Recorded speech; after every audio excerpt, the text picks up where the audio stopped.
The Trump administration's full-scale assault against free speech and the press reached truly ludicrous and hypocritical levels, with JD Vance trying desperately to score some points and look like a cool kid on Twitter. See, Mehdi Hasan tweeted at JD Vance about the AP being banned from the White House and from Air Force One because they refused to just call it the Gulf of America. And he says, hey, JD Vance, I know you're busy lecturing the Europeans on free speech, but have you seen this?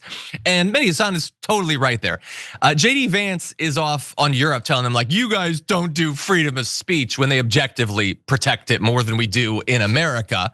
But JD Vance doesn't want to look like the utter hypocrite that he is to his very core. So he says, yes, dummy, because all right wingers on Twitter have to call someone either a dummy or use the R word. It's now required by law and they're complying with it. I think there's a difference between not giving a reporter a seat in the White House press briefing room and jailing people for dissenting views. The latter is a threat to free speech. The former is not. Hope that helps.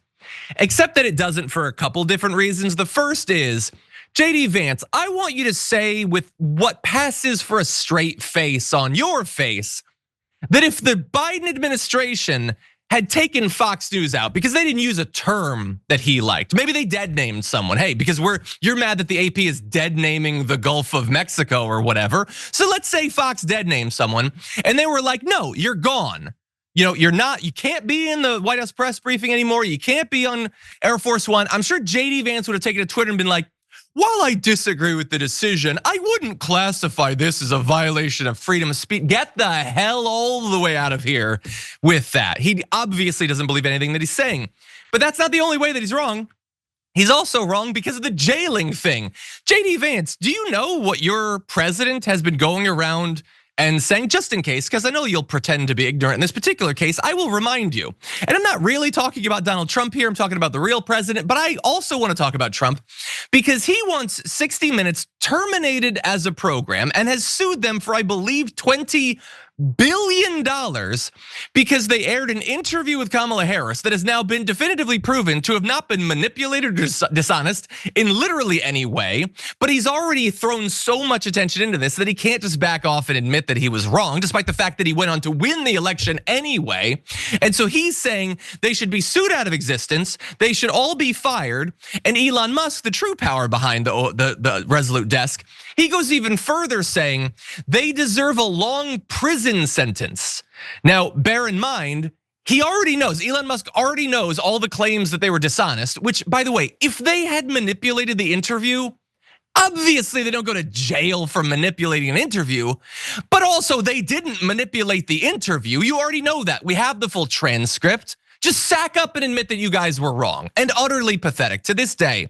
But regardless, he's claiming not like the interviewer, all of them, I guess. The executives, the producers, the editors, the publishing team, the people who make the pretty chyrons should deserve a long prison sentence. Now, I've checked with JD Vance, and that is the stuff that is actually a violation of free speech, which he tweeted, so that's proof positive. And so, which is it? I mean, you guys are banning media outlets, which you definitely wouldn't accept, and you would definitely say that that was a violation of free speech. You're also advocating for people to be locked up. The AP should be locked up. AOC is speaking in a way that you don't like. She should be locked up. But again, with Elon Musk, this is not new. He has never actually had any commitment whatsoever, even putting soft a connection to the concept of free speech. As was pointed out on Blue Sky, X appears to block links to Signal. You literally can't use that platform on there. But by the way, they block links to all sorts of things. You don't have free speech on Twitter unless you're a Nazi. You can have it if you have that, but you can't use Signal. Okay, also, he tweeted at one point, one of the first things Hitler did upon gaining power was apply aggressive censorship. Now that sounds like he's criticizing it with his recent Nazi salute. I think he's actually in favor of it because, as Punished Evan Loves Worf says, they replied cisgender and the visibility was limited because that violates Twitter's hateful conduct policy. So free speech doesn't count for much over there. And of course, there's years of banning journalists and activists that he doesn't like, NDAs out the ass on all the women that he offered horses to in exchange for hand jobs. And so clearly he's not a massive fan of free speech, only now it's more relevant because he's effectively the president of the United States. So JD Vance, I'm not saying you're ever gonna be consistent or principled. That ship has sailed a long time ago. But could you at least consult with Elon Musk before you make yourself look like a doink on Twitter? Viviana, I know that that's a lot and I apologize. It's a big topic, freedom of speech. What do you think of it? I love it, John. You get like an applause for that one. I mean, JD just needs to seem like he's relevant. He's not even invited into the Oval anymore. He just can't sit here.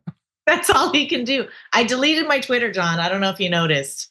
I deleted it after the Roman. It's a good call. For what? What's the point? We're gonna see a lot of this whole like, it doesn't matter that 60-minute thing was not true and did the lawsuit. All they want to do is continue to allow us to doubt media, to doubt academia, to create more chaos, like you mentioned. So, I mean, it was quite entertaining how you laid it out there. But what are we gonna do with these guys? They're just gonna keep on. The cognitive dissonance is there, and the MAGA heads, they don't want to see it. They enjoy it. The Karens of the world who feel like they're pushing this agenda. They're pushing it down our throats, and they're lying to us, and they lie. That's one of my MAGA family members' thing. When I say, well, what if I give them facts? Well, they're lying. Okay, but a proven liar is not lying. They can't talk to them. Look, I have been trying to get people to understand the shell game that the right has been playing with the concept of free speech for literally years. They've never meant it, not in the way that they imply that they do. And it's all so obvious. I don't understand how people get it. There's actual free speech, which is the protection you have from the government stopping you from expressing yourself in a particular way. And there's attachments to religion, there's attachments to free assembly and all of those things. That's what it's about. They don't believe in that at all. They want to lock up. They cheer when you imply that you're gonna lock up someone that they disagree with. So actual free speech, as it's laid out in the Constitution, which protects you from the government, they have never meant any of that at all. All it has ever meant to them is half of the fake version of free speech. The fake version of free speech is when I say something like really racist on social media and a person criticizes me, that's a violation of my freedom of speech, which it isn't. That has nothing to do with the First Amendment. The government's not involved with that at all. They do believe you should be free from being called a racist if you use the N-word or whatever. But they don't even believe in the full version of that because they only want that for their side. They don't extend that to the left or to centrists. So it's half of the BS version of free speech. Don't point out that I'm a misogynist. Don't point out that I'm a homophobe or a transphobe. Certainly don't point out that I'm saying wildly racist things. If you do, you violated my First Amendment rights. And I will lock you up with the power of the federal government for doing that. That is what free speech is worth to the right.